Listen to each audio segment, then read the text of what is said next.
If your IFR check ride is coming up, or you're just looking to bone up on your instrument knowledge, we've got a terrific resource for you at Flight Insight. This is our IFR check ride at a glance document.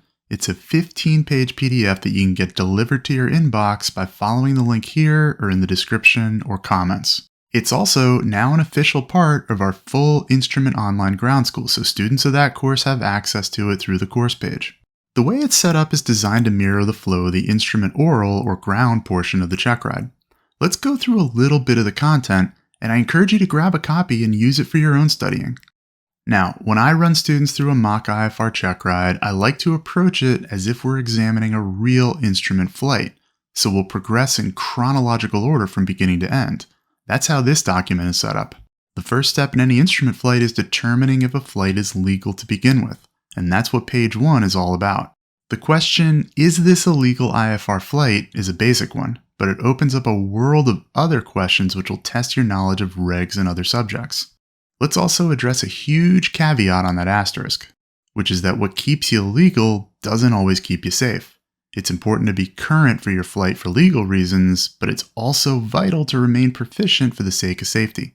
So let's break that "is this a legal IFR flight" question into 3 sub-questions. Am I, the pilot, legal? Is my airplane legal? And are the flight conditions legal? First up, am I legal? You'll be asked to show your examiner that you meet the experience requirements to take the IFR practical test. So what are those?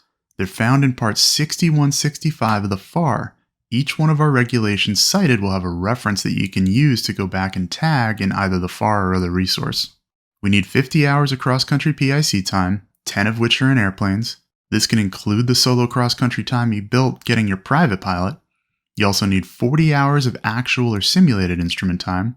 That requirement is broken down into 15 hours with your instructor, which include what's often called a long cross-country spelled out in those Roman numerals 1 through 5, and then 3 hours of training and preparation for the test. We've left out endorsements you'd need for the check ride itself, like the sign-off to take the knowledge test, the score report, and the sign-off for the practical, since this won't apply once you're IFR rated. Now, once the examiner checks off that you've met those experience requirements, you'll need to show that you have the documents to be legal. You need your airman certificate, your medical, or basic med if you can do that, and a government ID like a driver's license.